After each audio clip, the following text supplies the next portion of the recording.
Good morning guys and welcome back to Thai Talk with Dan. Now in today's story, I'm sure there's going to be a lot of gentlemen out there that can relate that have ventured here to Pattaya on a holiday that have tried to enjoy the night scene and its pleasures. So without further delay guys, let's get into today's story. Hi Dan, I thoroughly enjoyed your video reading my story. The skits had me in stitches laughing. Thanks again, bravo. I'm a fan of the cold kebab and leftover pizza every once in a while myself. Great to see that synchronicity too. I agree with and can confirm what you have heard from other expats and whatnot about there being a lot more okay looking, out of shape working women than pretty, fit, dazzling working girls found for extracurricular activities these days. What is worse is when you do come across a stunner, you can be sure she's charging more than the rest. It is what it is. I can only imagine how good it must have been in the entertainment zones many moons ago. Although I didn't have a girl attempt to steal from me like in my previous story, I do still have a situation or two worth mentioning. So, continuing on from my last story, after staying in Pattaya for 2 weeks, I headed for Bangkok for a couple of days refresher training with work, as it had been 3.5 years since I had stepped foot in a classroom. I didn't do much the first night in Bangkok, apart from wander around Fortune Town where I was staying. But the second night, indeed, I decided to venture towards Nana Plaza for a look-see. Now I hadn't actually been in the multi-storey Nana Plaza complex before. I had somehow missed it last time, only venturing to Kosan Road and a few other streets, where I thought I had found the best of it. My oh my, was I mistaken. Wide-eyed and smiling, I checked out almost every go-go bar on the way up to the 3rd or 4th floor, whichever one the top floor is. I decided to settle in one I walked into on the top floor, which was absolutely booming, bustling with people, energetic girls, widescreens showing English football, UFC, and lively up-to-date music. My kind of vibe. I sat down on a seating area around the edge of a jacuzzi filled with 6 to 7 naked girls and bubbles. I joined a circle of guys. It was like we were sitting around a poker table, gazing, straight-facing, smirking, laughing, nodding and all sorts of interacting with the girls, fishing for our individual attention. After a coke, weighing up the place, I decided to start on the Leo.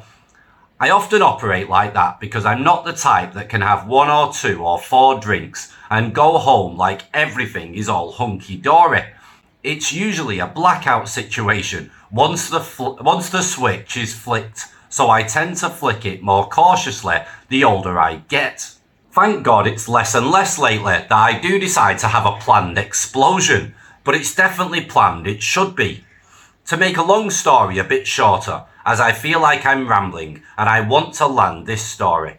After negotiating prices with Mama-san for one peachy little doll I would have loved to escalate things with, I decided to tip her and leave because the prices were a bit extortionate for my liking.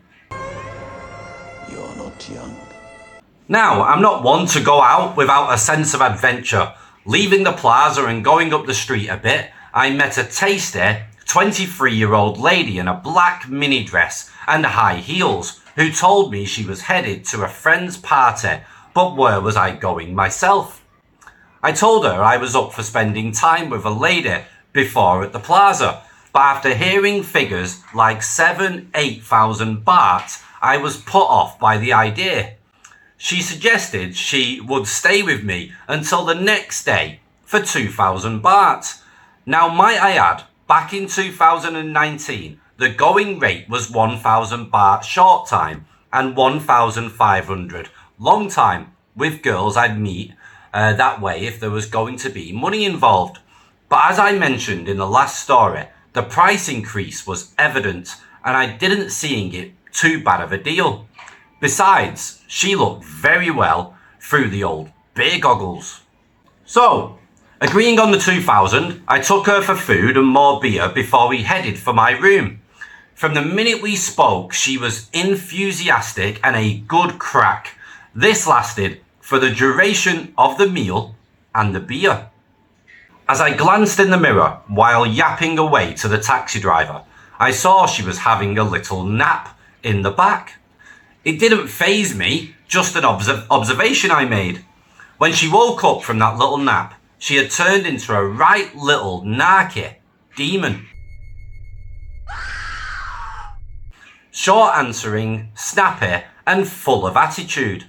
I thought to myself, had I said something to the driver that she found offensive somehow, as it was a complete shift of energy. In hindsight, I think she was probably tipsy when we met, got drunker with me and woke hungover-ish as the taxi took a little while with busy Bangkok morning traffic.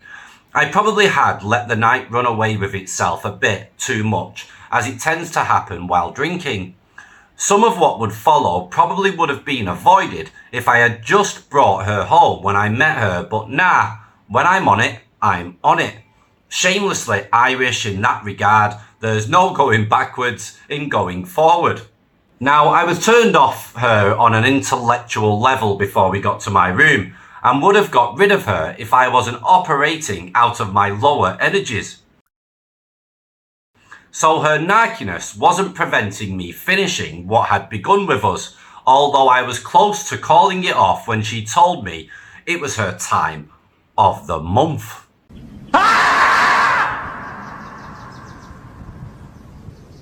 But she told me this as I was already down to my tented boxers and her lying on the bed just back from preparing in the bathroom.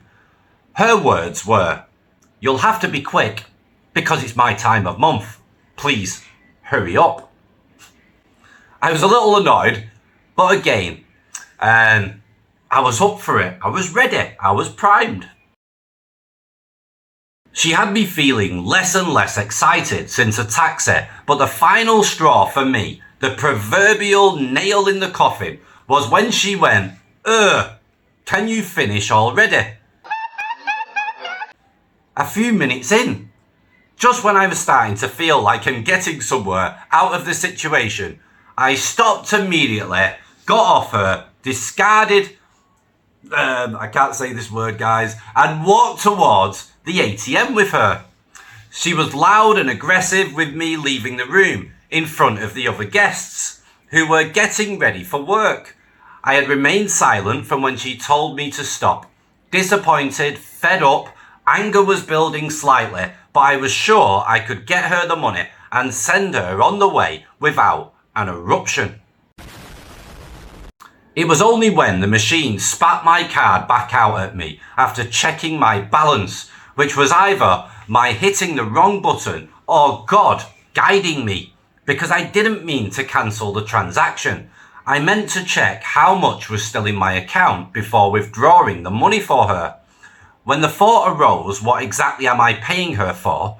Before that, I was just glad to be rid of her and get away with a light bill going about my day. But it really dawned on me how she had actually ruined my night by the end of it, forcing me to discard the service she was providing, which was the only reason she was still near me at that point. Like you, Dan, I'm an empath, and I felt frail and sickened to the core putting my card in the second time to get her the money. Until I smashed the cancel button repeatedly, saying to myself, F paying this little brat. She was standing a few feet behind me, arms crossed, face like a slapped-on nappy, when I said them very words straight to her. What exactly am I paying for? Really, what did you earn? I proceeded to explain how she had made me feel since the taxi, painting a very clear picture of what it was like for me, waiting to be convinced on this investment I was expected to make. She stuck out her chin, letting her mouth drop, looking at me as if I was from a class very much beneath her, and how dare I do anything except put money in her hand. She said, "Are you serious?" I was very serious and peed off, thick as a bull actually. I had gotten into a mild rage by this stage, looking at the whole event in my mind. She was probably going to have to get the police to make me give her money by that point, because I felt robbed. I actually wasn't sure if that could be done, to be honest. That's how lawless it is here. She open hand slapped me across the face in front of the security guard in the Fortune Town shopping mall, taking pictures of me with her phone while ranting about Phalang in Thailand, and stormed off, handbag swinging.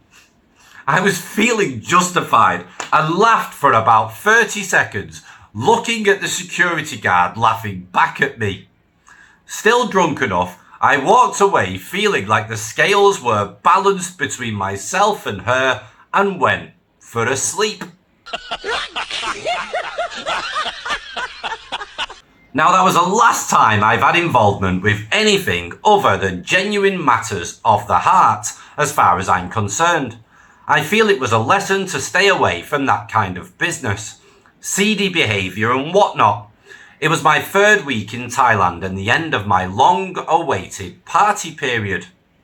Although I've been to Pattaya since then, last week in fact, where I blacked out, woke up without a front tooth denture and t-shirt in a ladyboy's room.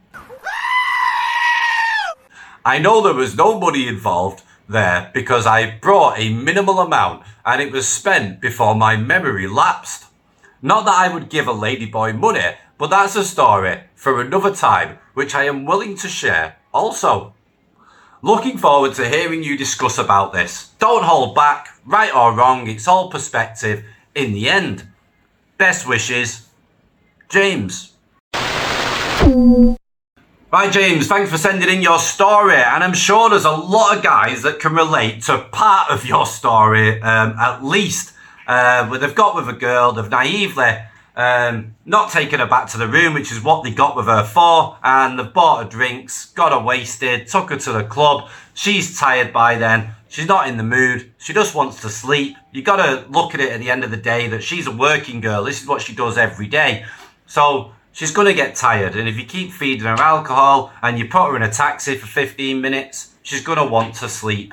And at the end of the day, it was her time in a month. She shouldn't have really been cracking on anyway, but this is how it works in places like Pattaya. So you have to be on your guard and you have to be very careful. It can be a very, very ugly scene.